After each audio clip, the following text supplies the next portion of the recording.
not. It's not. It's their best month of the year. Not only are we lucky to have one of the greatest, most diverse food scenes you will find anywhere, but we have Houston Restaurant Weeks, and that gives folks a chance to dine out and do good. All right, I know Nate's got to get some other people in here. We can't take too much time. Katie, tell them what happens tomorrow. Katie. Yes, so tomorrow morning, July 15th, every year, the menus go live for Houston Restaurant Weeks. It starts on August 1st, but we publish kind of a first round draft of the restaurants that have their menus in. So I want to say about 275 restaurants will be live tomorrow morning. So just click refresh, HoustonRestaurantWeeks.com. And then over the next couple weeks, I'd say probably another 15 to 20 restaurants will kind of roll on in, get their menus in. But yeah, it's going to be a big year, you guys. Lots of fun things in store, lots of surprises. There you go. Stay tuned to Fox 26. All right, Nate, back to you. We will discuss at length the restaurants that we want to hit together because you know how we do. Maybe we bring Katie. Back to you, Nate. I'm coming too. All right, Ruben. Next week will be a good week for that too. We need to do it. All right, let's keep it moving, and let's go to. Let's see who's out. I believe it's who else is out? Somebody else is out. Denise is DC. D Nice. You're at where are you? Powerball. D Nice. Yeah, I am at Lucky Rudy's, Nate. I'm here in Rocheron, hoping to win big, just like everybody else. So you know what? We've been out here since gosh, Go ahead, Hey, Nate. Denise, I need you to do something for me. Rosenberg? Denise. Oh, did I? Denise, I need you to do something for me. Okay, so here's what I need you to do. What you need, Nate? Here's what I need you to do. You know Chris Lambert is getting married. So what I need you to do is when you win the Powerball, I need you to break off a couple of million. I need you to break off a couple of million and give them to Chris.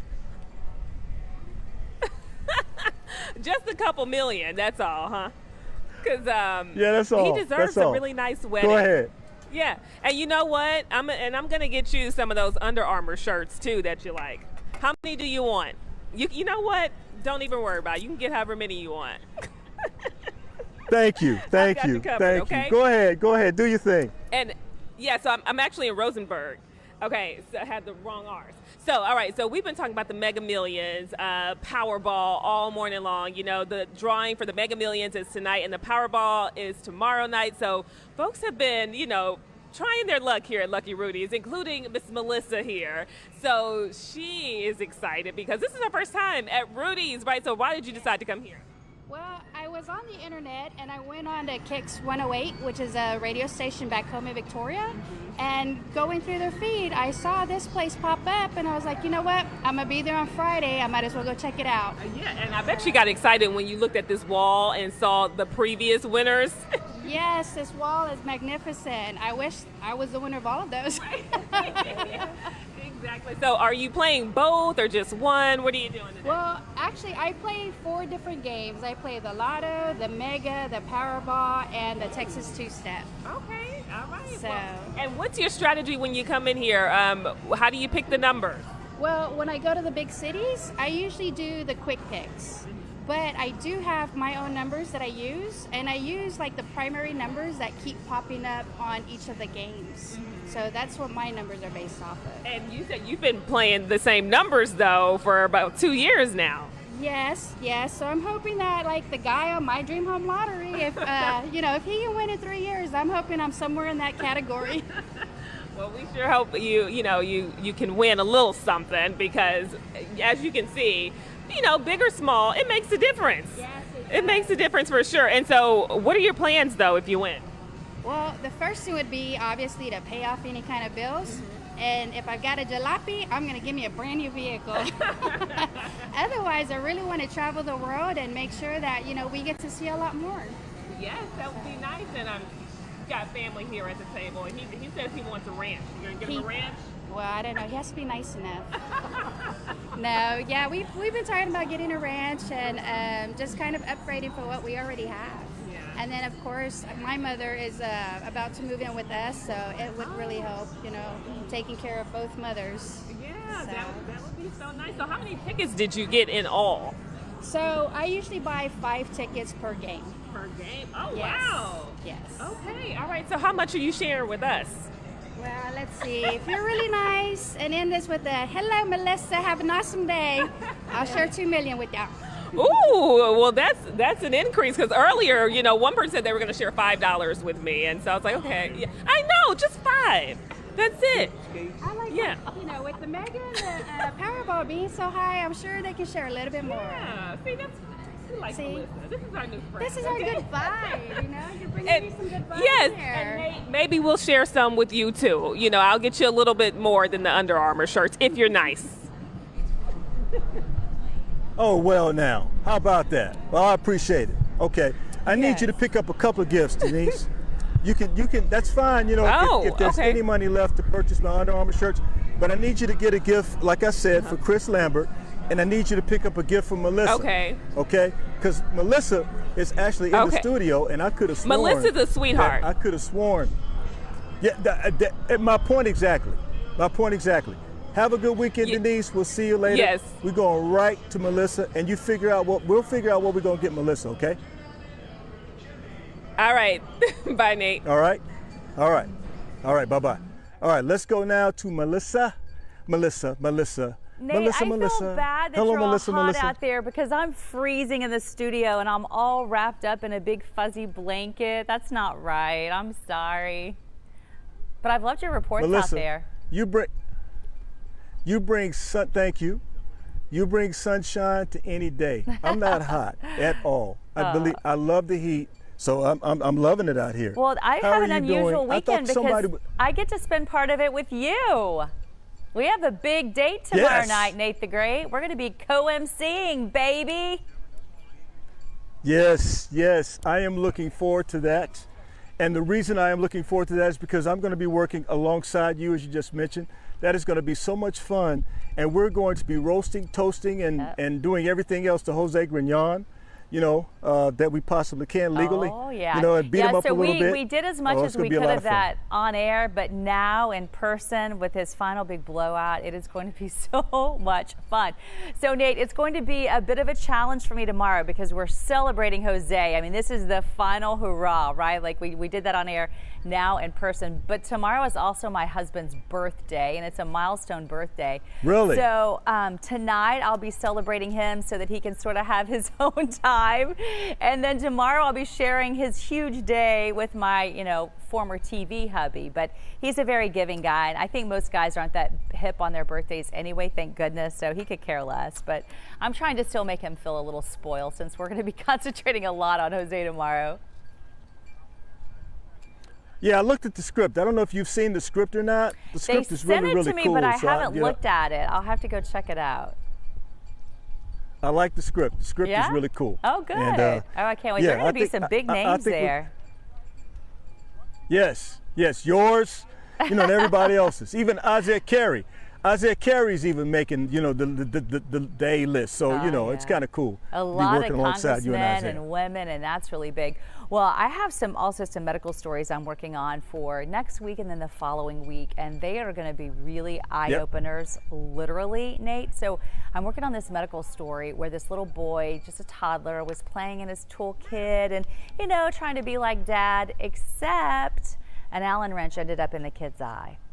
And it is an unreal story, but his family was able to race him to the hospital. He had emergency surgery. He's going to be able to see, which is huge if you think about how serious that is. I mean, it's just remarkable. His recovery is incredible, so that'll be really uplifting. And then there's also a local woman who wants to bring an awareness of a rare disorder, although I looked it up and the government says it happens to 2 to 7 million people, which that's a really big number to me. There's a big difference in that. I guess it depends from year to year. But it's where if you take a certain medication and it's common, it could even be Tylenol or ibuprofen, it could be just something over the counter. But for some people, they instantly get allergic to it, and it's awful to even say out loud, but their skin literally falls off, and they are put into critical condition immediately in ICU.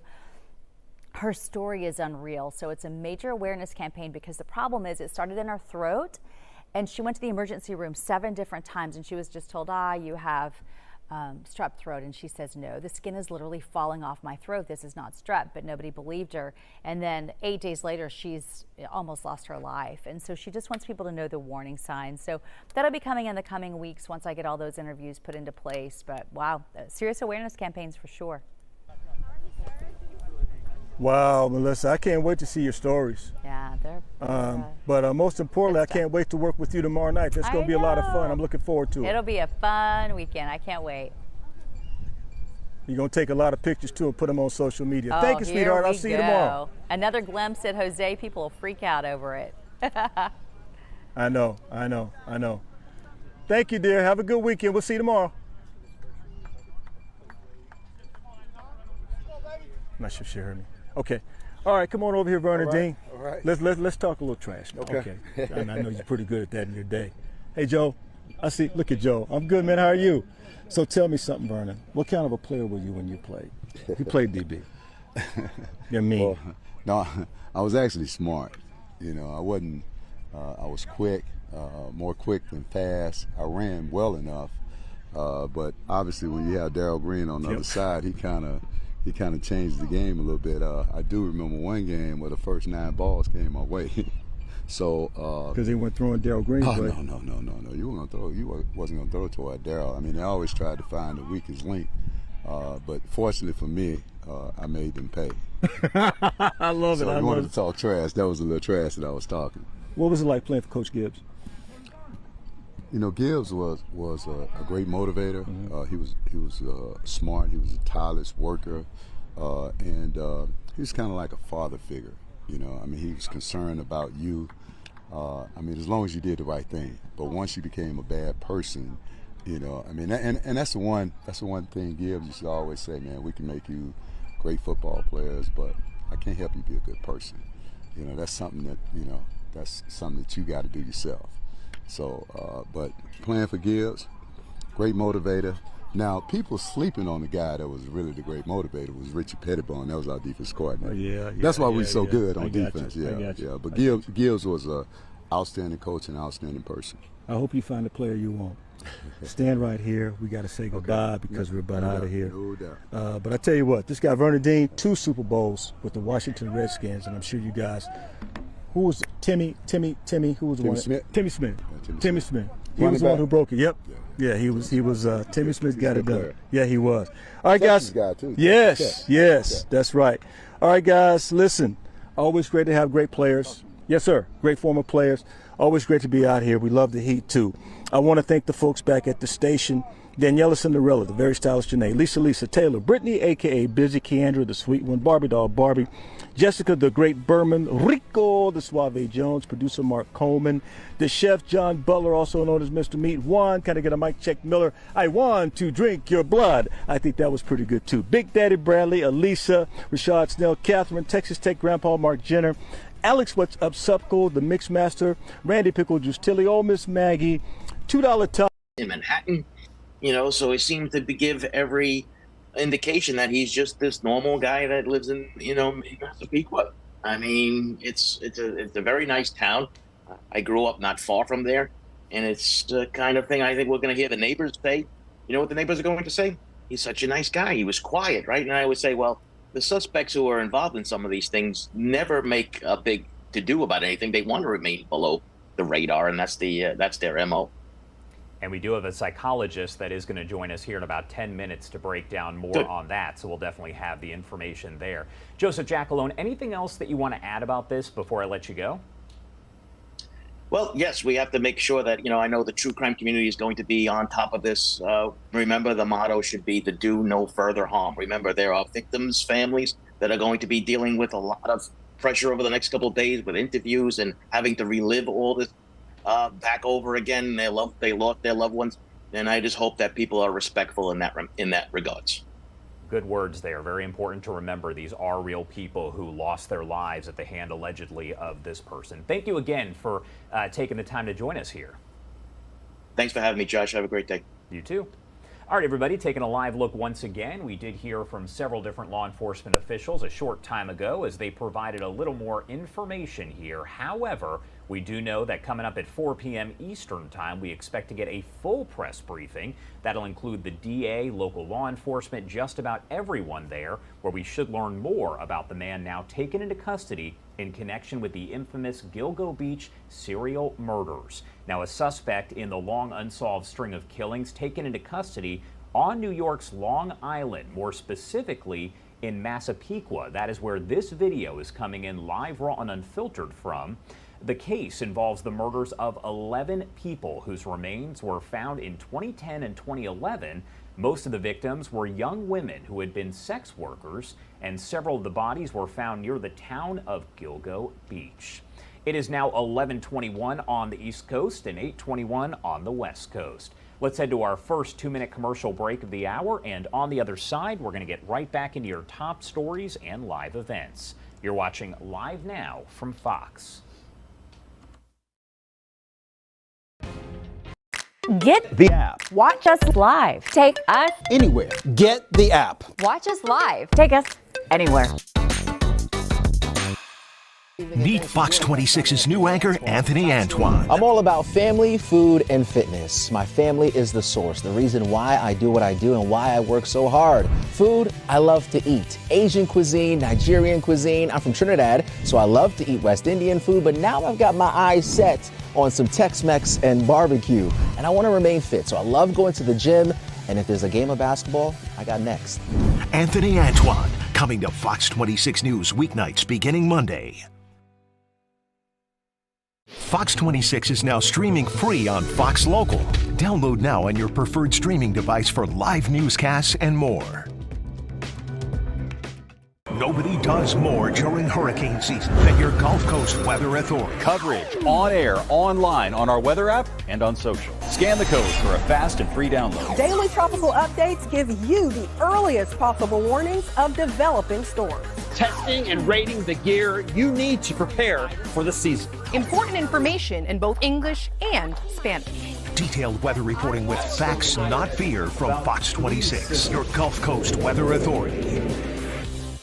The Fox 26 Weather app with more features in one easy-to-use screen. Current weather at a glance, high-resolution interactive radar, severe weather alerts, video forecasts, and much more. It's the power of your Gulf Coast Weather Authority in the palm of your hand. The Fox 26 Weather app. Download it today.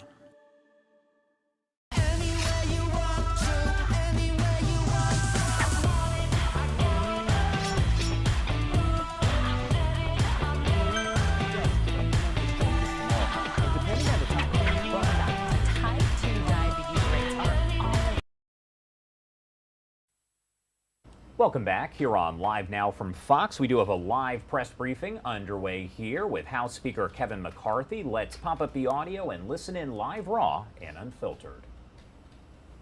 Leader Steve Scalise. Thank you, Mr. Speaker. Good to see all of you here. Today was an important victory for our men and women in uniform who risked their lives to keep us safe. And it was also an important victory for every American in this country that wants to see our military focused on our enemies abroad, not on wokeness and all of the indoctrination attempts you're seeing within the Pentagon.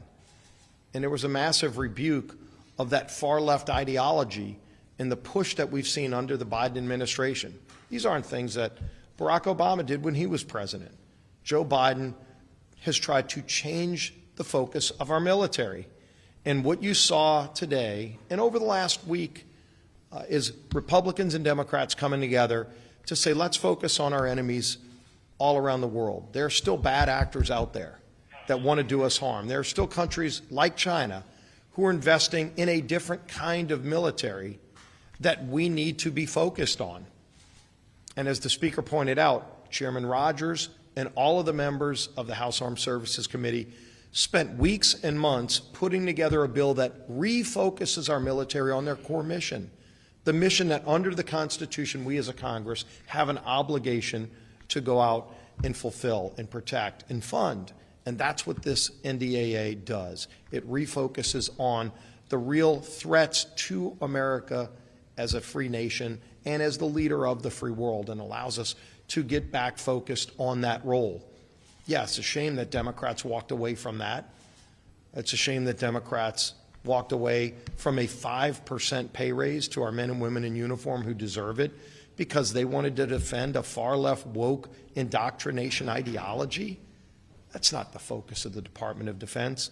I am proud of what our members did coming together in a difficult time to say, let's get that focus back where it needs to be on defending America and protecting our friends around the world and standing up to the bad actors, which there are, and they're getting more and more aggressive. We need to be more and more focused. That's what today's vote produced.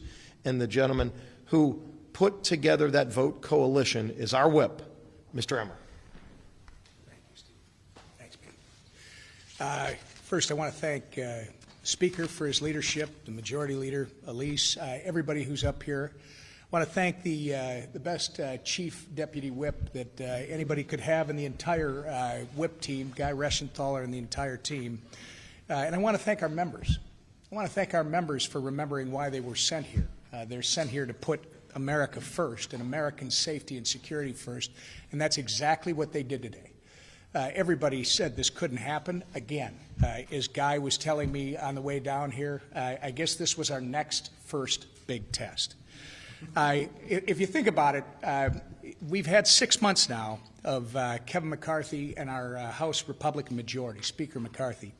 And if the last 6 months have proven anything, and I hope you're starting to take notice, it's that House Republicans get stuff done. This is the group that has been doing the work. We've beaten the odds time and time again to deliver on our promises to the American people. When the talking heads here in Washington, and I'm not necessarily talking about you folks, but I might be, when the talking heads here in Washington insist that we can't pass things, we have proven them wrong every time, and today is no exception. Today, House Republicans led the way in supporting and strengthening our military by passing the fiscal year 2024 National Defense Authorization Act. The core tenets of this year's NDAA are simple. Modernize and bolster our military, take care of our men and women in uniform, and cut out the woke garbage that the Biden administration has forced on our service members. It's a shame, as you've heard already, that House Democrats couldn't put politics aside for one vote to join us in equipping our military heroes. Unfortunately, today proves once again that championing their partisan left-wing agenda is more important to the House Democrats than continuing the 6-decade tradition of coming together to strengthen our national defense and give service members the largest pay increase they have received in 20 years. But once again, House Republicans made up for where the Democrats have failed, and we will continue bringing along President Biden and the fellow members of his party along with us as we govern for the American people. And with that, our conference chair, Elise Stefanik. All right, so that right there is a news conference underway. You heard a little bit from House Speaker Kevin McCarthy as well as other GOP lawmakers. They're speaking on a variety of topics international-wise. They're talking about the Ukraine war and about China. It is now 11:29 on the East Coast, 8:29 on the West Coast. Coming up after this quick break, we are going to have the latest here as we do continue to follow the breaking news involving the infamous Gilgo Beach serial murders, a suspect in the long unsolved string of killings taken into custody here on New York's Long Island. That is a live image there of the suspect's home, and we've seen people going in and out all throughout the morning taking photos. We'll be right back in just 2 short minutes. Get the app. Watch us live. Take us anywhere. Get the app. Watch us live. Take us anywhere. Meet Fox 26's new anchor, Anthony Antoine. I'm all about family, food, and fitness. My family is the source, the reason why I do what I do and why I work so hard. Food, I love to eat. Asian cuisine, Nigerian cuisine. I'm from Trinidad, so I love to eat West Indian food, but now I've got my eyes set on some Tex-Mex and barbecue. And I want to remain fit, so I love going to the gym. And if there's a game of basketball, I got next.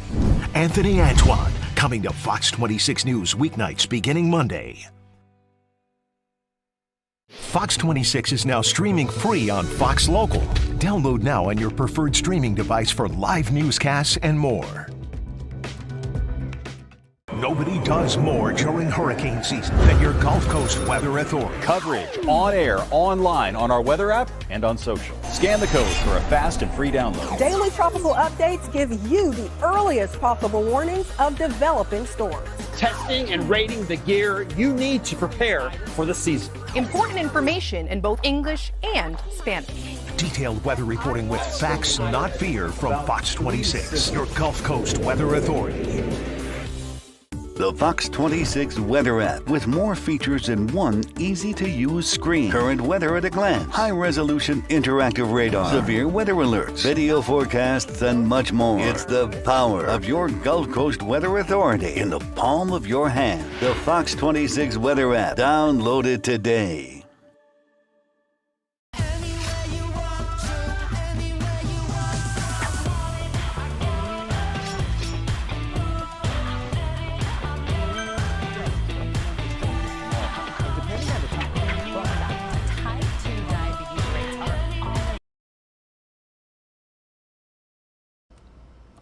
Welcome back here on Live Now from Fox, taking a live look once again over at the suspect's home here in Massapequa. We do continue to follow this breaking news involving the Gilgo Beach serial murders. Now, we learned that a suspect in the unsolved string of killings has been taken into custody on New York's Long Island. Again, this is a look over in Massapequa.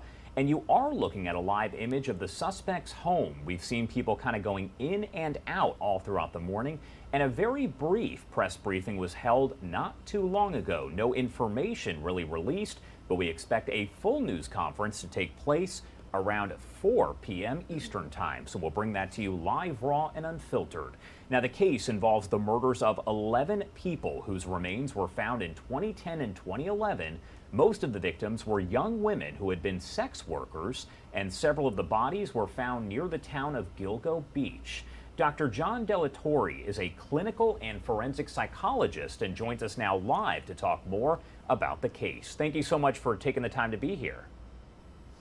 Yeah, thanks for having me, Josh. Of course. So first off, just why is it that so many people have been paying such close attention to this case? I mean, it is known as the infamous Gilgo Beach serial murders because so many people talk about it on a regular basis. I mean, it's not only that they're talking about it on a regular basis, it's that it's generational now, right? There's a cluster of victims that were at one period of time. There's a cluster of victims that occurred at an earlier period of time. There's just so much that's occurring in that one location. And I think because it's stumped law enforcement for so long. Now, we don't know how long this particular suspect was under investigation, but because nothing has been coming out from law enforcement for such a long period of time, it really has been something that's maintained in the zeitgeist of that community. What is it that you hope we are going to learn today during this news conference? From a psychologist standpoint, what do you hope to learn about the suspect himself? Well, I think for me, it's about connection. Now, if we look at the victimology, most of the victims in the Gilgo Beach murders in particular seem to be sex workers. Now, on its surface, it looks like that's simply because of access. Usually these individuals, right, they're not really people who, most people are going to say that we're going to go missing, right? They're going to declare them missing, right? There's a lot of things that go into why someone would choose that marginalized group of individuals. But there has to be a reason why this particular suspect decided that it was them. Is it simply because of access, or is there something else that's going on? And I think there's still so much to learn, particularly whatever evidence they gathered from inside the house, that'll let us know what was the motivation behind someone to commit these acts. And is it only these acts, or are there other acts? This was just one aspect of what this individual was doing. And it sounds like, speaking from an investigation standpoint, that they were fairly certain that it was just one person who was involved in this. I know I spoke to an expert a short time ago who said there was some debate over that, but overall it seemed as though it was clear these were some serial murders and that it was one suspect. Yeah, but that's also because law enforcement really wasn't giving periodic press conferences, right? They weren't revealing anything. And so it just left people's minds to wonder about who might be committing these crimes, because again, they appear to happen in clusters. And so because people are kind of left to their own devices, you kind of start coming up with these different theories as to who might it be. Now, is this individual only for a certain subset of the victims? Is it only one victim? Right? How many different people are going to be attached to this suspect? There's still so much for us to learn, and still so many theories that are going to come out as a result of this. And you've already touched on this, but what do we know overall about the victims and the similarities that existed? Well, I think when we're looking at these victims, they all seem to have several things in common. Number one was sex working. Right now, again, these individuals are highly vulnerable to violence and abuse and stuff like that. But also, they all appear to have tattoos, right? And so there's something about whatever it was that was going on with these tattoos. Maybe it's an aspect of the victimology when it comes to why this particular suspect was used, or whoever the individual that committed this crime ends up being. There's just these little kind of tiny little things that connect all of them together, including the dismemberment and all these other things, and being found all in the same location, all suggest that it's the product of one mind and not really multiple minds. All right, Dr. John Delatorre, thank you so much for taking the time to join us and help kind of break this down. Is there anything else that you want to add before I let you go? You know, it's one of those things that I'm so interested to hear what this press conference is going to say. How much are the police going to reveal about all of the evidence and what the evidence that they're gathering inside the house is going to be? And that begs a good question here of what do you think that we're not going to get today that we do hope we'll get somewhere down the line? I think we're going to not get a lot of things. I think we're going to get just the name of the individual, the occupation of the individual, and that's probably going to be about it. I think they're going to wait until actual legal proceedings begin before actual dissemination of all this evidence occurs. All right. Thank you again for taking the time to join us. We appreciate it. Thanks, Josh. All right, everybody, taking a live look once again over in Massapequa. That is the suspect's house there in the distance. And if you are just joining us here, we are continuing to follow this breaking news involving the Gilgo Beach serial murders. We did learn not too long ago that a suspect in the long unsolved string of killings was taken into custody there on New York's Long Island. Again, you're looking at an image of the suspect's home, and we've so far seen people kind of going in and out all throughout the morning, taking a lot of photos, and there was a very brief news conference that was held not too long ago with the main news conference set for 4 p.m. Eastern Time. We also know that suspect is expected in court later on today. Our Fox 5 New York team will be there and will bring us the latest on what happens. The cases, though, involve the murders of 11 people whose remains were found in 2010 and 2011.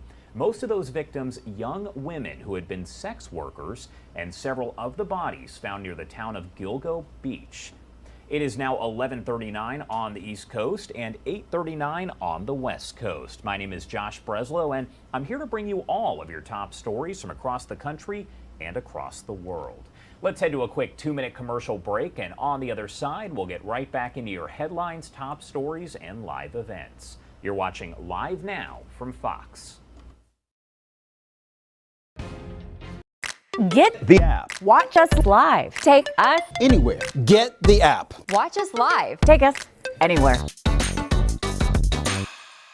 Meet Fox 26's new anchor, Anthony Antoine. I'm all about family, food, and fitness. My family is the source, the reason why I do what I do and why I work so hard. Food, I love to eat. Asian cuisine, Nigerian cuisine. I'm from Trinidad, so I love to eat West Indian food, but now I've got my eyes set on some Tex-Mex and barbecue, and I want to remain fit, so I love going to the gym, and if there's a game of basketball, I got next. Anthony Antoine, coming to Fox 26 News weeknights beginning Monday. Fox 26 is now streaming free on Fox Local. Download now on your preferred streaming device for live newscasts and more.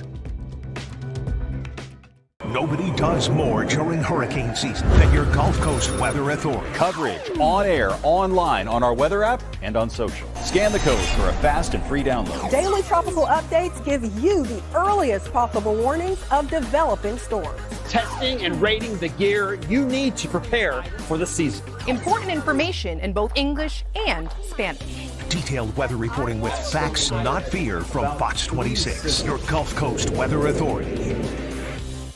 The Fox 26 Weather app with more features in one easy-to-use screen. Current weather at a glance, high-resolution interactive radar, severe weather alerts, video forecasts, and much more. It's the power of your Gulf Coast Weather Authority in the palm of your hand. The Fox 26 Weather app. Download it today.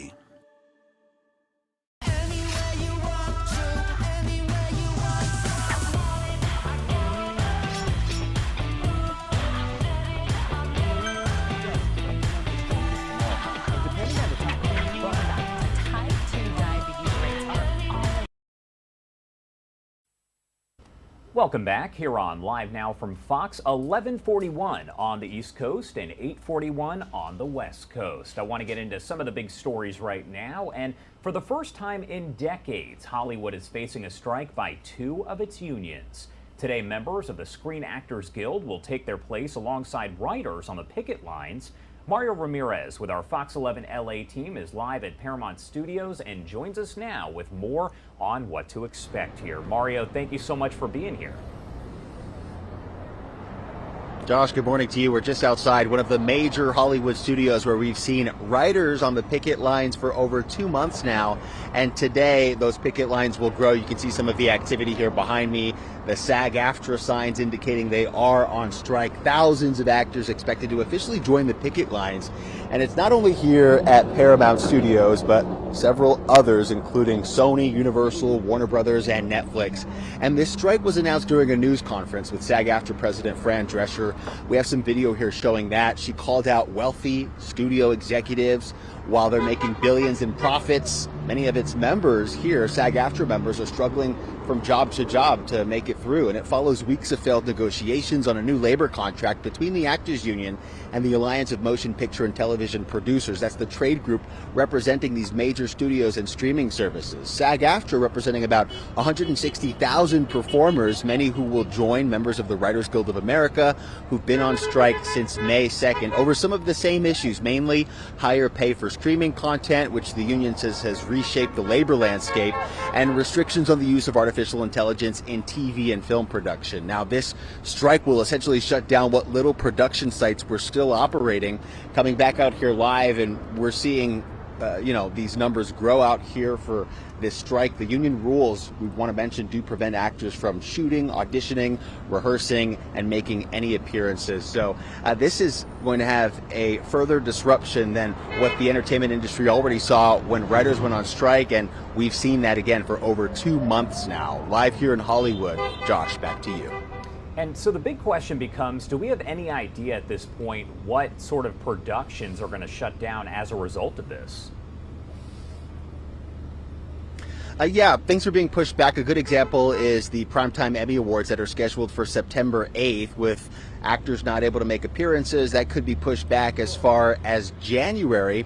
And we know of some productions right now that are actually canceling promotional events, like red carpet events and press junkets, including Disney's Haunted Mansion, Christopher Nolan's Oppenheimer, and the new Teenage Mutant Ninja Turtle movies. But we can also tell you other projects, including Deadpool 3, Stranger Things, and The Handmaid's Tale, have all stopped immediately. So we're expecting this to last quite some time. If any indication how it could last, if we look at previous strikes, it could be months before these agreements are reached, with both of these unions now on strike. A huge impact for sure. Mario Ramirez there with our Fox 11 LA team. Thank you so much for being here. Thank you, Josh. Take care. All right, everybody, do want to take you out live over to the stock board right here so we can take a look at exactly what's going on. Take a look. That is the Dow that is in the green here, up about 0.33% or about 114 points. It is now 11:45 on the East Coast and 8:45 on the West Coast. Time to step away for our last 2-minute commercial break of the hour. On the other side, we're going to get right back into your headlines, live events, and top stories. You're watching Live Now from Fox. Get the app. Watch us live. Take us anywhere. Get the app. Watch us live. Take us anywhere. Meet Fox 26's new anchor, Anthony Antoine. I'm all about family, food, and fitness. My family is the source, the reason why I do what I do and why I work so hard. Food, I love to eat. Asian cuisine, Nigerian cuisine. I'm from Trinidad, so I love to eat West Indian food, but now I've got my eyes set on some Tex-Mex and barbecue, and I want to remain fit, so I love going to the gym, and if there's a game of basketball, I got next. Anthony Antoine, coming to Fox 26 News weeknights beginning Monday. Fox 26 is now streaming free on Fox Local. Download now on your preferred streaming device for live newscasts and more. Nobody does more during hurricane season than your Gulf Coast Weather Authority. Coverage on air, online, on our weather app, and on social. Scan the code for a fast and free download. Daily tropical updates give you the earliest possible warnings of developing storms. Testing and rating the gear you need to prepare for the season. Important information in both English and Spanish. Detailed weather reporting with facts, not fear, from Fox 26, your Gulf Coast Weather Authority. The Fox 26 Weather app with more features in one easy-to-use screen. Current weather at a glance, high-resolution interactive radar, severe weather alerts, video forecasts, and much more. It's the power of your Gulf Coast Weather Authority in the palm of your hand. The Fox 26 Weather app. Download it today.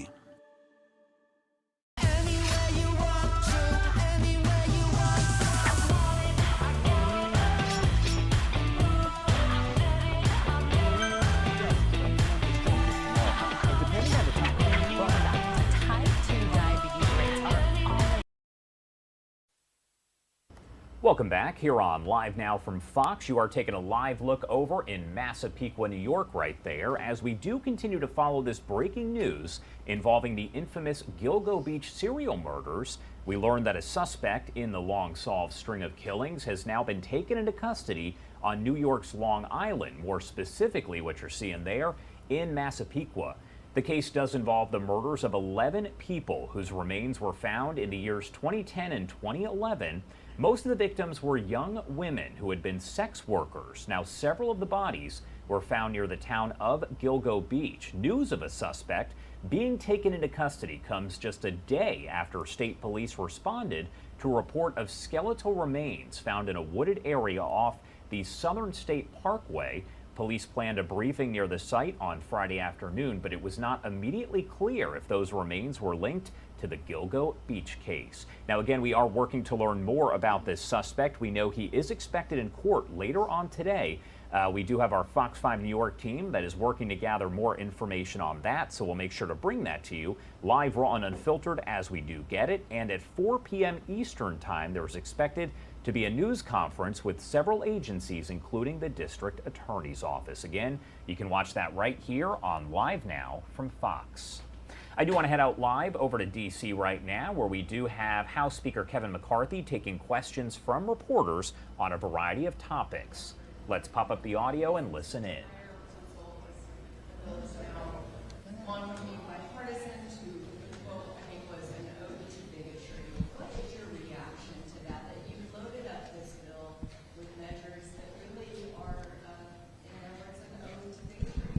So for 40 years they voted for bigotry? No, that's what that was their whole point. So for 40 years they voted for bigotry. Last year they voted for bigotry? No. Why would you even have to have a critical race theory amendment? Why did they put it in? You've been here a number of years, so you followed it when Chairman Smith first took over this year and made it very wokeism and made it very partisan on his lines. All we simply did was bring it back, to bring it back to what the Defense Department actually wants to have happen, to be able to train our men and women, to be able to defend our nation and not be able to have to go to war, to prepare ourselves so the world could be safer. They want to make everything partisan, and I think that's unfortunate. Hope you all have a good weekend. Take care. All right, so that right there was a wrap-up of that news conference. Ended pretty quickly, but we were actually rolling on the start of it, so I do want to play those comments for you here, raw and unfiltered.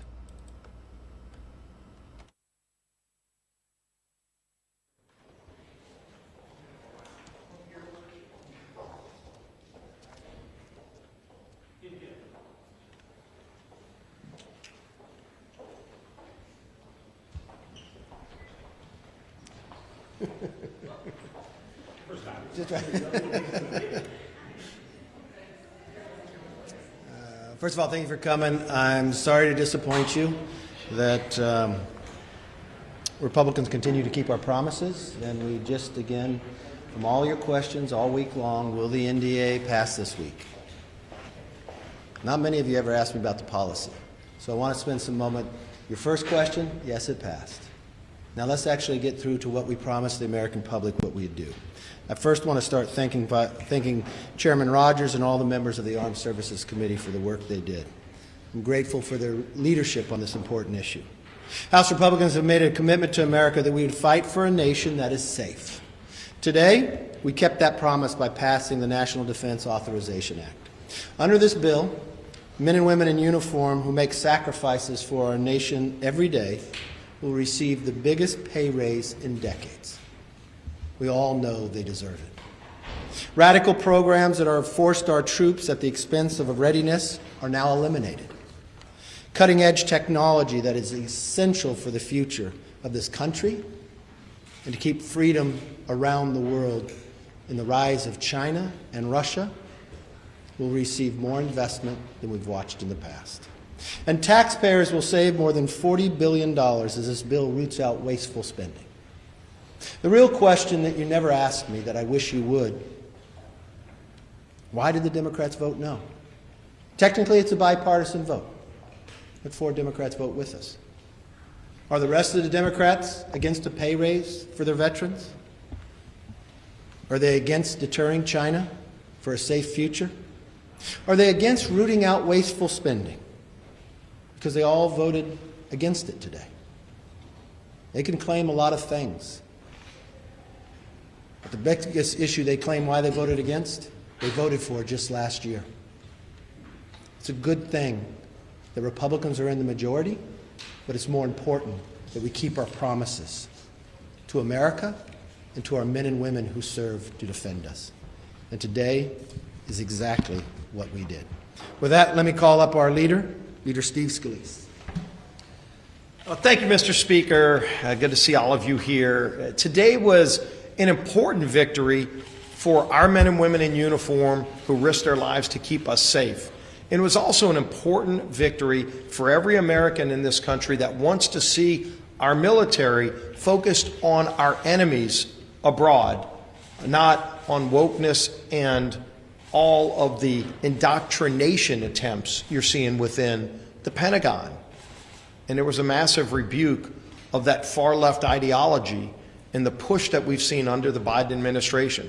These aren't things that Barack Obama did when he was president. Joe Biden has tried to change the focus of our military. And what you saw today and over the last week is Republicans and Democrats coming together to say, let's focus on our enemies all around the world. There are still bad actors out there that want to do us harm. There are still countries like China who are investing in a different kind of military that we need to be focused on. And as the Speaker pointed out, Chairman Rogers and all of the members of the House Armed Services Committee spent weeks and months putting together a bill that refocuses our military on their core mission, the mission that under the Constitution we as a Congress have an obligation to go out and fulfill and protect and fund. And that's what this NDAA does. It refocuses on the real threats to America as a free nation and as the leader of the free world, and allows us to get back focused on that role. Yeah, it's a shame that Democrats walked away from that. It's a shame that Democrats walked away from a 5% pay raise to our men and women in uniform who deserve it because they wanted to defend a far-left woke indoctrination ideology. That's not the focus of the Department of Defense. I am proud of what our members did coming together in a difficult time to say, let's get that focus back where it needs to be on defending America and protecting our friends around the world and standing up to the bad actors, which there are, and they're getting more and more aggressive. We need to be more and more focused. That's what today's vote produced. And the gentleman who put together that vote coalition is our whip, Mr. Emmer.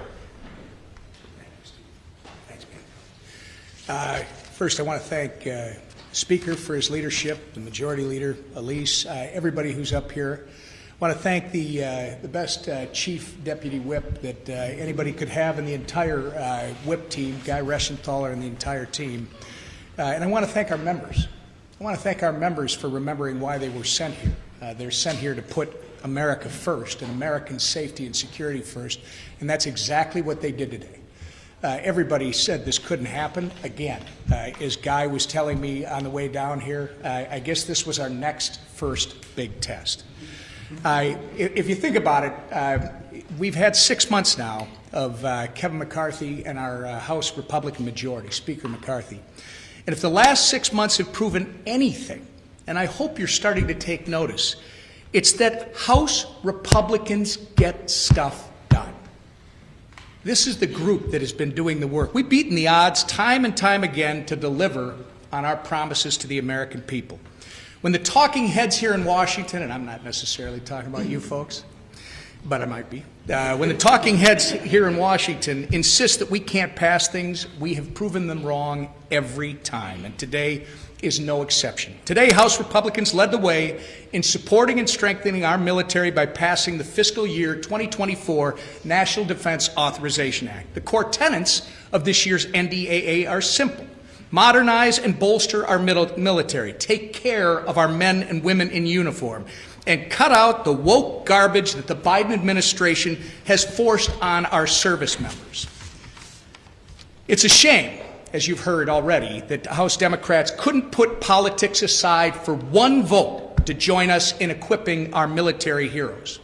Unfortunately, today proves once again that championing their partisan left-wing agenda is more important to the House Democrats than continuing the 6-decade tradition of coming together to strengthen our national defense and give service members the largest pay increase they have received in 20 years. But once again, House Republicans made up for where the Democrats have failed, and we will continue bringing along President Biden and the fellow members of his party along with us as we govern for the American people. And with that, our conference chair, Elise Stefanik. Well, thank you to our whip and this entire leadership team. I also want to thank all of the members of the House Republican Conference. Today is a historic day. House Republicans have delivered yet another result on our commitment to America, a nation that is safe. This is particularly important to me in my district. I've been on the Armed Services Committee since I was first elected. I'm a senior member, a former subcommittee chair and ranker, and I have the honor of representing the 10th Mountain Division at Fort Drum, the most deployed division in the U.S. Army since 9/11. This NDAA strengthens our national security. It invests in our men and women in uniform. It invests in our military families. There are a number of provisions that I'm proud to have delivered. Tens of millions of dollars of investment in missile defense that will go at Fort Drum in upstate New York. The Service Member Parents' Bill of Rights that got bipartisan support in committee and is in the final bill. Investment in military housing and military child care, as well as the largest pay raise increase in the last 20 years. I'm so honored to serve with so many newly elected members on the House Armed Services Committee. One of our rising stars, and you're going to hear from two today, is Jen Kiggins, who is a Navy helicopter pilot, a former state senator, and the representative for Virginia Beach. Jen. Thank you so much for being here with us today to celebrate the passage of the NDAA. One reason I ran for Congress was to restore strength for our military. It's so important that we not only fight for our service members and their families every day, but that we give them the resources and the tools they need to get the job done to defend our great nation. And this bill does a couple of things. It maintains the number of ships that the Marine Corps asked for, which was 31. We pushed back against the Biden administration, the number of ships they wanted to cut. We have to maintain that number of ships. We are behind when we look at our adversaries like China and where they are. So it's important to, again, protect our shipbuilding and our ship repair industry and to give these guys the tools that they deserve. Another really important win for us today was that this NDAA focused on quality of life issues for our servicemen and women and, again, and their families. For myself as a nurse practitioner, my focus was mental health for our military service members, and this bill does that. We had many amendments that got into the NDAA that expanded accessibility and availability of mental health care services for our military men and women. That's so important to us. In addition to the millions of dollars for child care and housing, so many quality of life issues that we've neglected over the past few years that we need to continue to focus on. Our military is great. Our military is ready to fight tonight. We are a strong fighting force. We are the best in the world. And I plan to keep it that way with the help of my colleagues and the other members of the Armed Services Committee. So thank you so much for paying attention to this important issue. And it's my honor to introduce a colleague and fellow Navy veteran, Nick LaLota from New York. Thanks, shipmate. I appreciate that. Awesome words. I'm excited. As Americans, we're blessed to live in the greatest nation the world has ever known, and that's in large part because of our men and women who wear our nation's uniform. As the stepson of a Navy man, the brother of a Marine, the grandson of a Coast Guardsman, and a Navy veteran myself, and a member of the Armed Services Committee, I'm incredibly proud that we came together to pass the NDAA today. This is a good bill. It's a great bill, in fact, that increases pay, soldier pay, improves housing, education, child care funding, takes on China, cuts back wasteful spending, and ensures our military is the most lethal fighting force the world has ever known.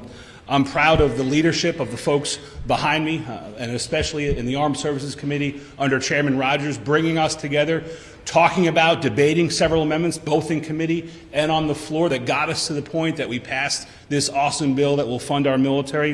And I look forward to continuing to work with my colleagues to ensure that we remain the greatest nation the world has ever known. Thanks so much. Back to the Speaker. Thank you very much. With that, let's open up for questions. Yes, sir. Thank you. Very excited you are. Yes.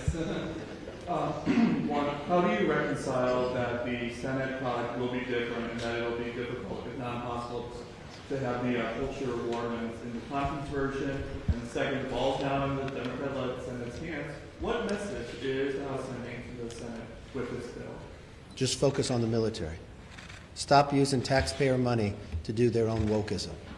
A military cannot defend themselves if you train them in woke. We don't want Disneyland to train our military. We want our men and women in the military to have every defense possible, and that's what our bill does. The money focuses directly on their quality of life and, more importantly, on the investment. When you sit and look, and the whole concept of where I came up with the Select Committee on China was walking the graves of Normandy. As I walked those graves, I looked at those names. They're all about the same age. They came from different faiths, from a Star of David to crosses. They all died at the same time. And I thought, as a policymaker, because I walked right next to then at the time Speaker Pelosi, and I wondered, what could those policymakers have done that that day would have never happened? First and foremost, you put your politics aside and you focus on the military so war never becomes. That's what we did today in the NDAA. What the Democrats did was put their politics before the men and women who serve. They said no to a pay raise. They said no to an investment. They sent the wrong message to our adversaries around the world. Having a different bill in the Senate, you can ask me that on any bill that comes out of the floor. And you know what? I hope the bills that come out of the House are different than the bills that come out of that Schumer's in charge of. And you know what? We designed our government to be this way, because then we go to conference and we find where we can unite. There was a bipartisan vote on here, but the majority of Democrats decided to vote against giving our military a pay raise. I think that's wrong. Speaker McCarthy. Thank you. Yes. Yes, ma'am. All right, so you are listening to what happened moments ago there as House Speaker Kevin McCarthy and several Republican lawmakers are speaking on military pay and answering questions from members of the media. If you look to the top right-hand side of your screen, looks like our Fox 11 LA team just moved away from that scene, but there was a big brush fire that was being put out by crews. And then on the bottom right-hand side of your screen, we do know that coming up at 4 p.m. Eastern Time today, so in about 4 hours, we will have a news briefing with the district attorney in connection with the Gilgo Beach murders, an arrest now being made in connection with those infamous murders. 11 women's bodies found over a period of just a few years. We'll bring that to you live, raw, and unfiltered. That is what we do here on Live Now from Fox. In the meantime, I do want to get to another story that we have been tracking. Take a look at your screen as this is a live image coming in out of Los Angeles there from our Fox 11 LA team.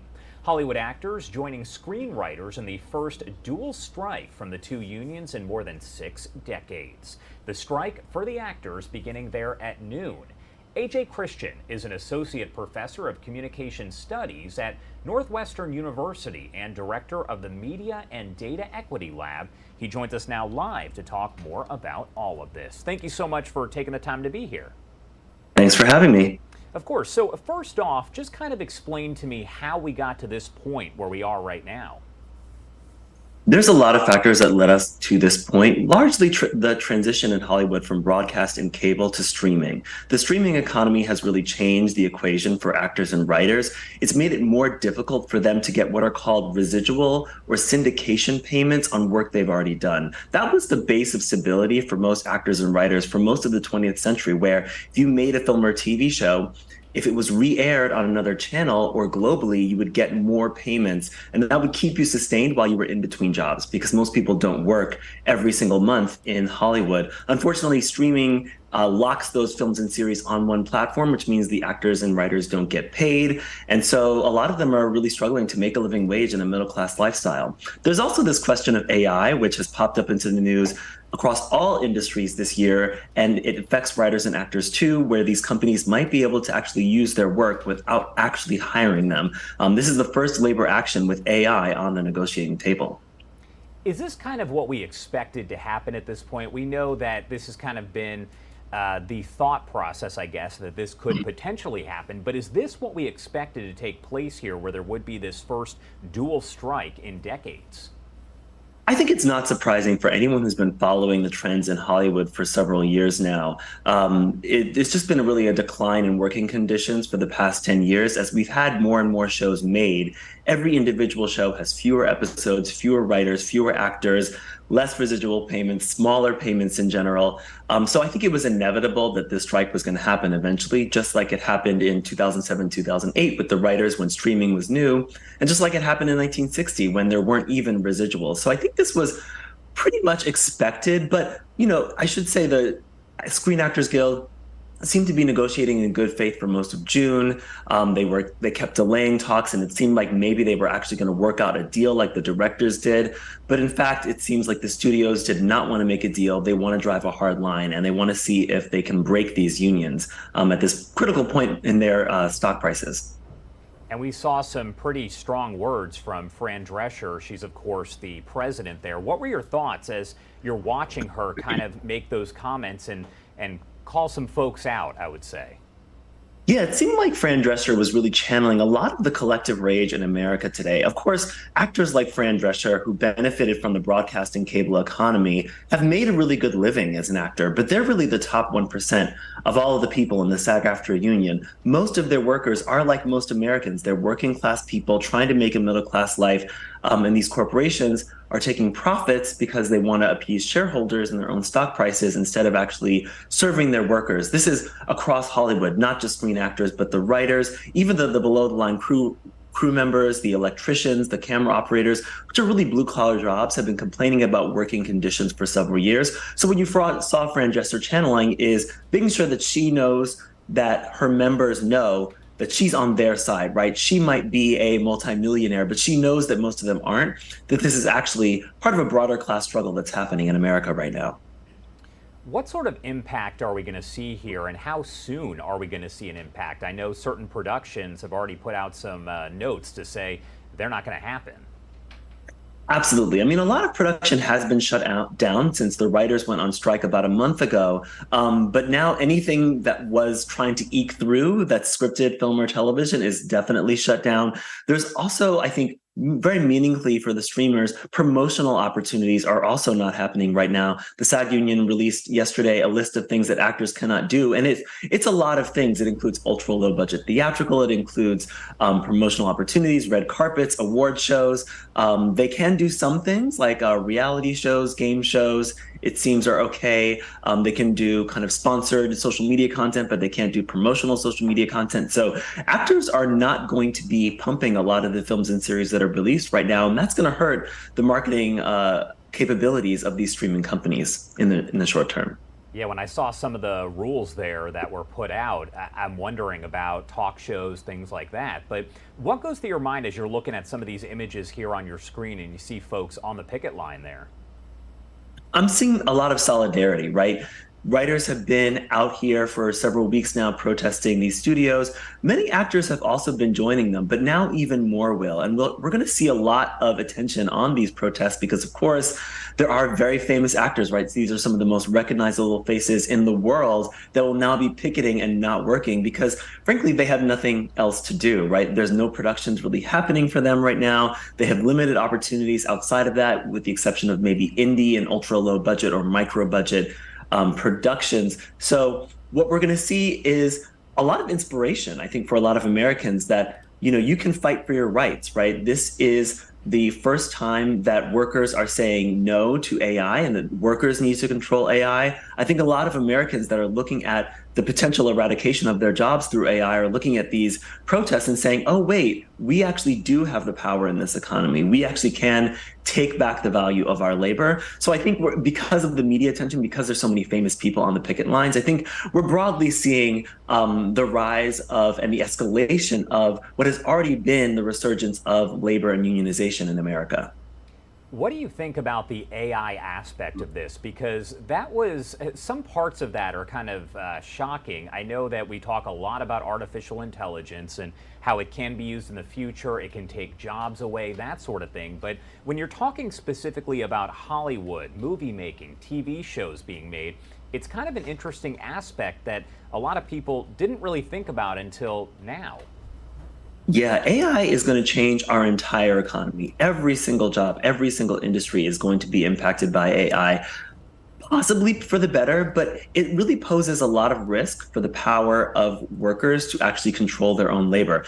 In Hollywood, for the writers, AI, we already know, can write scripts, not good scripts yet, but these are systems that are learning very, very quickly. And we know from deepfake technology that it's already possible to fake, you know, an actor who has a lot of video out there that the computer can draw from to model, right? You can fake the president of the United States just like you can fake Tom Cruise or Meryl Streep in a performance. The studios are looking at this as a huge cost-saving measure, right? They can hire an actor, do a complete body scan, get a couple words out of their voice, and actually have that actor act in a series or film without ever having to bring that actor on set, without ever having to pay for their food, without ever having to pay for their trailer, their housing, their health benefits, right? So this could render a lot of actors' jobs obsolete very soon. Maybe the technology isn't quite there yet for it to be cost effective, but it's really not hard to see that in the next few years, that is entirely possible. And I think the writers or actors are looking at the ways that they negotiated for streaming early on in the 2007-2008 strike and realizing that they didn't fight hard enough for streaming residuals. They didn't take the technology seriously and think that it could be as powerful as it actually is. So now they are saying, no way, we are not going to let this run away from us, because if they relent now, they might never win this battle again. How long could this possibly go on for? What do you see in the future here? Does somebody kind of give? What happens? Something's going to have to give, as in every negotiation, but it seems like both parties don't really have an incentive to give in. The last Writers Guild strike lasted for about 6 months, so that would put us to about the end of this year. And this time, the studios are in a worse financial position, and the writers and actors are in a worse financial position, right? So both sides feel like they have a lot to lose by giving in, and very little to gain by giving in to these negotiations. Of course, these companies, their stocks have dropped since last year. Some of them have recovered, particularly Netflix in 2023, but they're not near their all-time highs. They're looking out for shareholders, and shareholders are saying that you need to lower costs. The streaming business is costly. Broadcast and cable revenues are declining very rapidly. And so the corporations are saying, we need to cut costs. But of course, the workers are saying that you as a corporation have so many more options than we do as workers, right? You can sell off parts of your company. You can enter global partnerships with companies outside of the United States. You can produce film and television outside of the United States with different unions or non-union labor. So the workers are saying, we are already broke. We're already struggling. You need to give us more work. You need to pay us more, and you need to protect our labor from future technologies as well. So this could last over 6 months. I think it wouldn't be hard to imagine that this is and becomes the largest Hollywood strike in history. Yeah, definitely could get there. AJ, Christian, thank you so much for taking the time to join us here. Anything else that you want to add about all of this before I let you go? I think you were very comprehensive, and I look forward to following this over the coming months. All right, I'm sure we'll have you back very soon. Thank you again for taking the time to be here. Thanks so much. All right, everybody, want to take that image full so you can get a better look at that. That is a look at those picketers who are there on the picket lines at this point. You have actors and screenwriters that is outside of Paramount Studios there over in LA. We're going to keep checking in with our Fox 11 LA team to get the latest information on this dual strike. It is 12:16 on the East Coast and 9:16 on the West Coast. Let's step away for our first 2-minute commercial break of the hour, and on the other side, we're going to get right back into your headlines, top stories, and live events. You're watching Live Now from Fox. Get the app. Watch us live. Take us Anywhere. Get the app. Watch us live. Take us anywhere. Meet Fox 26's new anchor, Anthony Antoine. I'm all about family, food, and fitness. My family is the source, the reason why I do what I do and why I work so hard. Food, I love to eat. Asian cuisine, Nigerian cuisine. I'm from Trinidad, so I love to eat West Indian food, but now I've got my eyes set on some Tex-Mex and barbecue. And I want to remain fit, so I love going to the gym. And if there's a game of basketball, I got next. Anthony Antoine, coming to Fox 26 News weeknights beginning Monday. Fox 26 is now streaming free on Fox Local. Download now on your preferred streaming device for live newscasts and more. Nobody does more during hurricane season than your Gulf Coast Weather Authority. Coverage on air, online, on our weather app, and on social. Scan the code for a fast and free download. Daily tropical updates give you the earliest possible warnings of developing storms. Testing and rating the gear you need to prepare for the season. Important information in both English and Spanish. Detailed weather reporting with facts, not fear, from Fox 26, your Gulf Coast Weather Authority. The Fox 26 Weather app with more features in one easy-to-use screen. Current weather at a glance, high-resolution interactive radar, severe weather alerts, video forecasts, and much more. It's the power of your Gulf Coast Weather Authority in the palm of your hand. The Fox 26 Weather app. Download it today.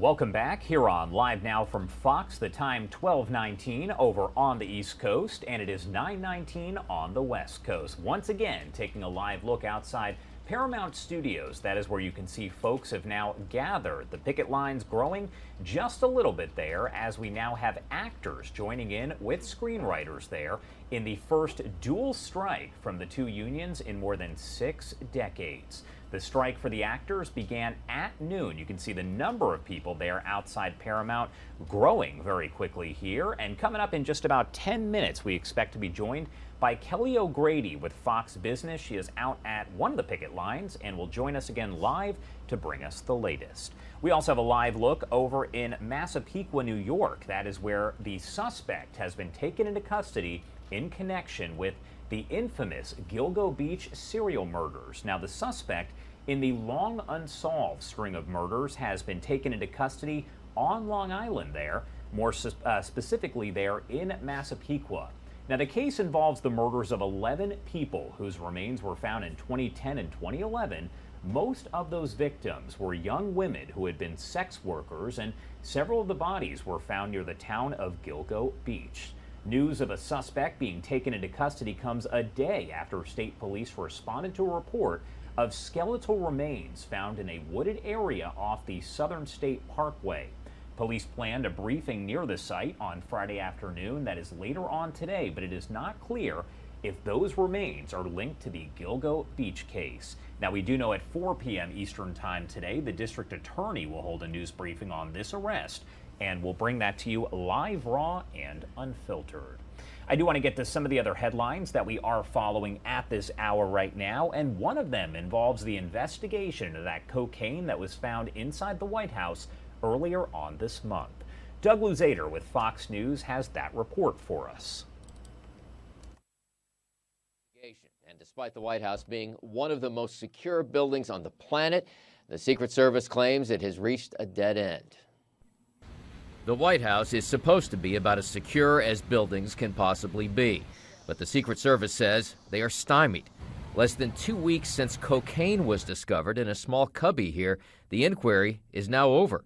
In a statement, the Secret Service says the investigation is closed due to a lack of physical evidence. That even concerns me more now. This did not land well with Republican Speaker of the House Kevin McCarthy, who suggested this was part of a pattern. So it just shows when it comes to the Biden family, they are treated different than every other American family. But the Secret Service says there were hundreds of people who passed through the White House at that time. They couldn't find fingerprints or DNA evidence. And despite the White House being a heavily surveilled building, there was no conclusive video, they say. And some Republicans have called for drug testing. Some people are saying everybody should be drug tested on the way into the White House. And, these are the same people who are opposed to COVID-19 tests. But this does raise some serious questions and concerns that an even more dangerous substance could slip through. The White House press secretary bristled when asked whether a member of the Biden family could have been responsible. To ask that question is actually incredibly irresponsible. Now, the Secret Service investigation may be closed, but there are still questions here on Capitol Hill about security procedures at the White House. In Washington, Doug Luzader, Fox News. All right, Doug, thank you so much. I do want to take you out live to New York right now, where we have Governor Kathy Hokel speaking about shark sightings. Let's pop up that audio and listen in live, raw, and unfiltered. Who just went out and toured briefly with me how we're using new technologies to keep the people who love these magnificent beaches, and they are second to none, making them safe and letting people know that their government is watching. And if the message can get out to the sharks, we are watching. We're watching from land and sea and air.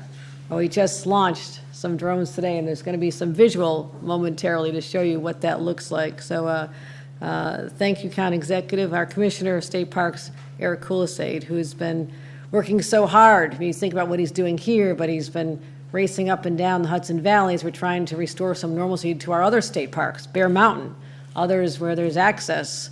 The roads are impassable because of Mother Nature wreaking havoc. And I want to thank you and your teams for just being on the job in such an intense way. You know you love your parks, but you also want to make sure we're protecting our citizens, whether it's from the raging storms and the threatening winds and landslides and all the other effects of the climatic changes, which are unprecedented, but also protecting our beachgoers all the way here to Long Island. I also want to recognize some of our state elected officials here. Kevin Thomas, our state senator. I want to thank him for his Taylor Darling, New York State Assembly, has joined us. I see Dorothy Gooseby is also in the audience, our senior council member, Deputy Speaker. And I want to thank everyone else who's joined us, all the electeds and former electeds and people who just care about this community the way we all do. And we're also at a beautiful place. I mean, this place is a place of learning, a place where families and kids can come to recreate, understand the wild, what is on this beautiful land, the beaches, how magnificent they are, but also what's under the water.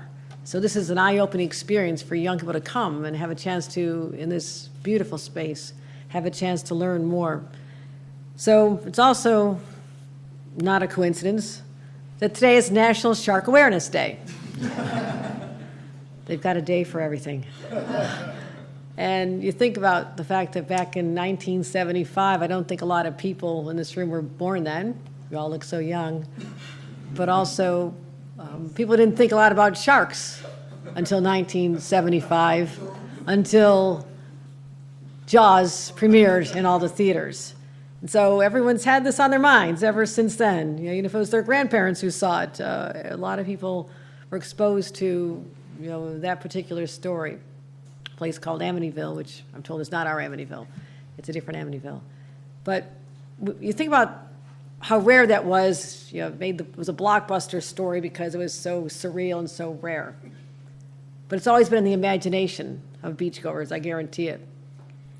We went from having one shark encounter in 2012 to 8 a decade later in 1 year. So 10-year period, we have one back then, and just last year we had a record 8.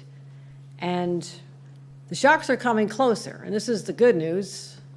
Not that they're coming closer, but they're coming closer because the water's more pristine. It's cleaner than it was 50 years ago.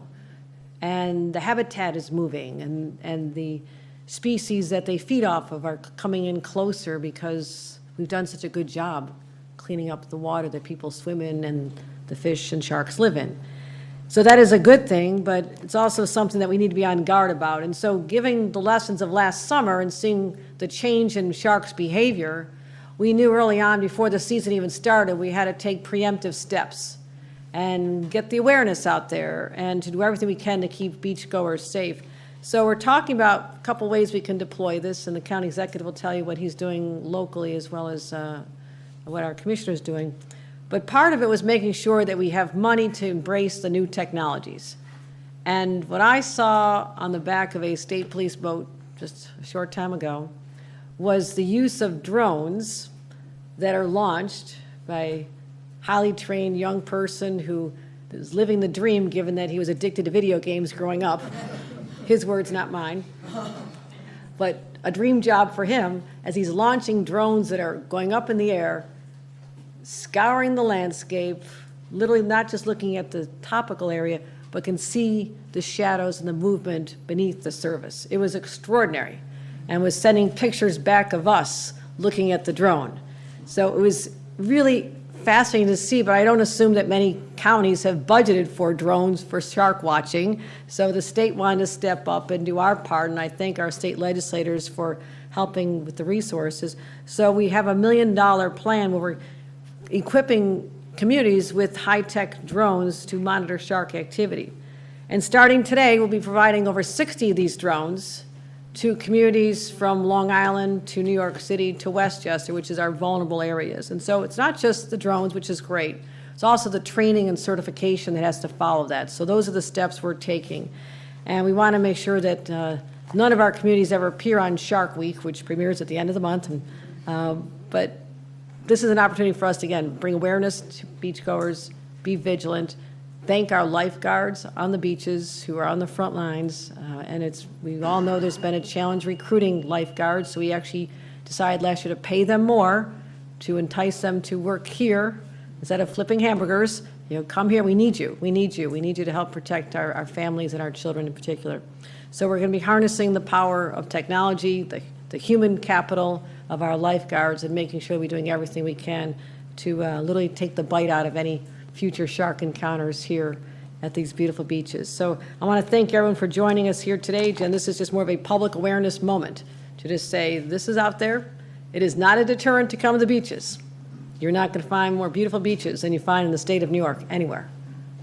Anywhere. And I'll take on any governor anytime who challenges that, even Florida, because I'm so proud of what we have here and how we've kept up the beauty of these beaches, especially through the work we do with our state parks and working with our local county parks personnel. So with that, I'll turn it over to Commissioner Kulistate. If you've had a chance to watch the drones, am I supposed to click something to cue it up?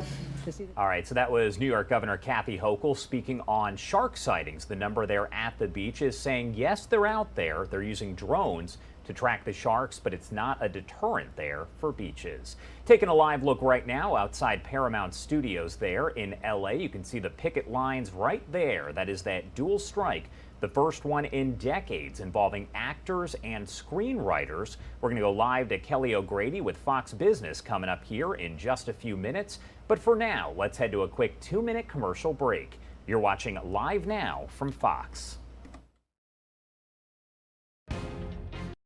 Get the app. Watch us live. Take us anywhere. Get the app. Watch us live. Take us anywhere.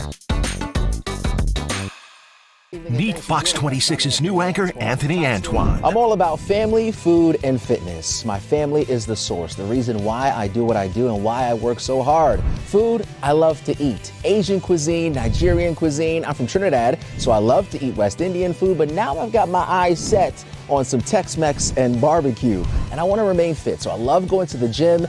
And if there's a game of basketball, I got next. Anthony Antoine, coming to Fox 26 News weeknights beginning Monday. Fox 26 is now streaming free on Fox Local. Download now on your preferred streaming device for live newscasts and more. Nobody does more during hurricane season than your Gulf Coast Weather Authority. Coverage on air, online, on our weather app, and on social. Scan the code for a fast and free download. Daily tropical updates give you the earliest possible warnings of developing storms. Testing and rating the gear you need to prepare for the season. Important information in both English and Spanish. Detailed weather reporting with facts, not fear, from Fox 26, your Gulf Coast Weather Authority. The Fox 26 Weather app with more features in one easy-to-use screen. Current weather at a glance, high-resolution interactive radar, severe weather alerts, video forecasts, and much more. It's the power of your Gulf Coast Weather Authority in the palm of your hand. The Fox 26 Weather app. Download it today.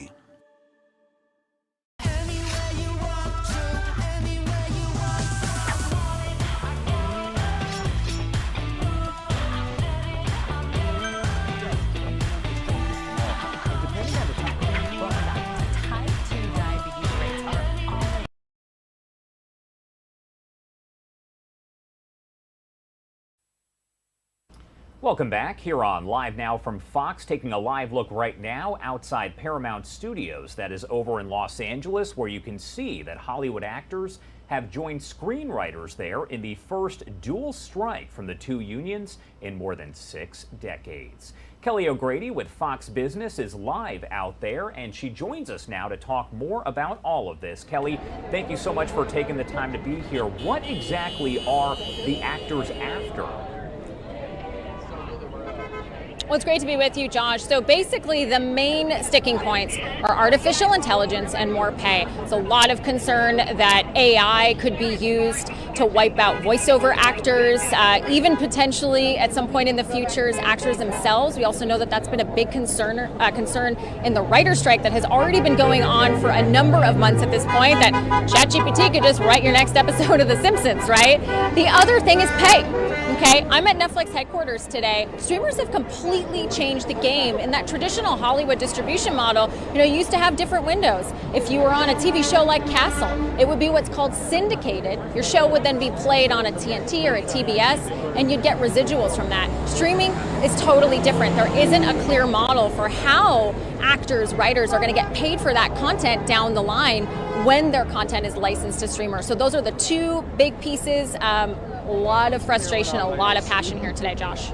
Yeah, and when could we possibly see the effects, and what could the effects be? Because we're talking about a dual strike that involves the actors and the writers. Those are two very pivotal roles when you're putting together a show or a movie.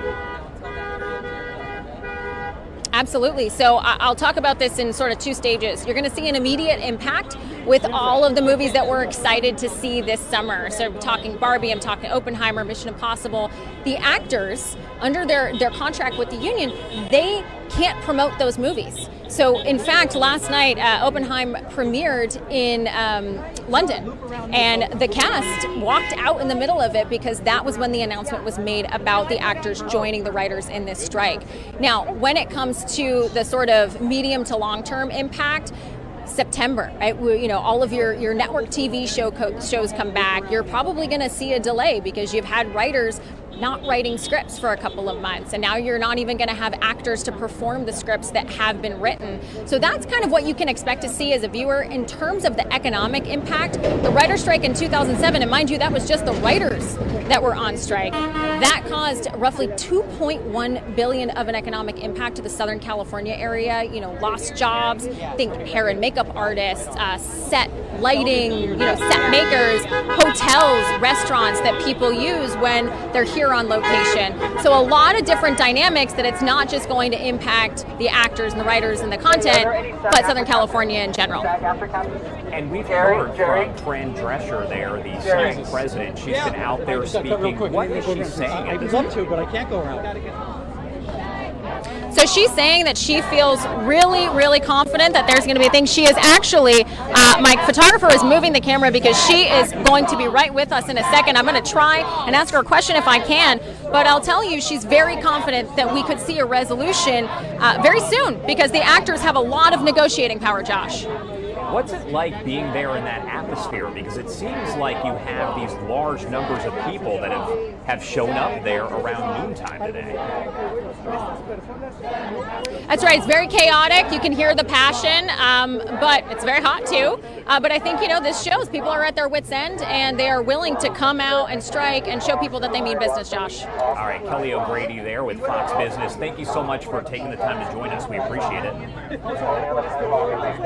Of course. Thanks so much for having me, Josh. All right, everybody, it is now 12:36 on the East Coast and 9:36 on the West Coast. We did hear from Fran Drescher a short time ago. I actually do want to play some of those comments here, just about 4 minutes. She was speaking outside where Kelly is right now. So again, I'm going to play that for you here, raw and unfiltered. What we have to say, but we are speaking on behalf of workers all across the nation and around the world. The eyes of workers are upon us. What is decided in this strike and this negotiation is going to impact everybody.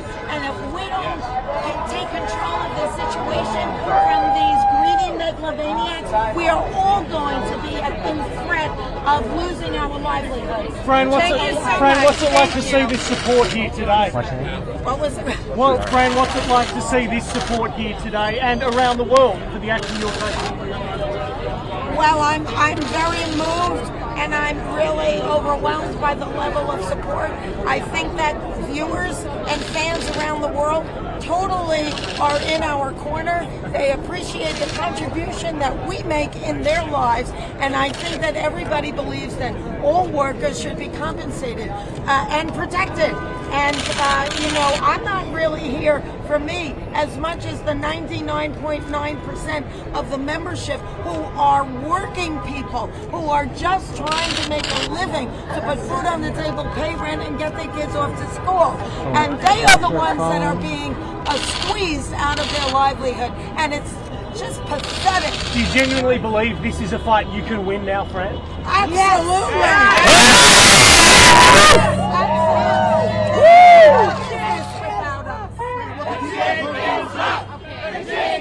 We're going to win this fight.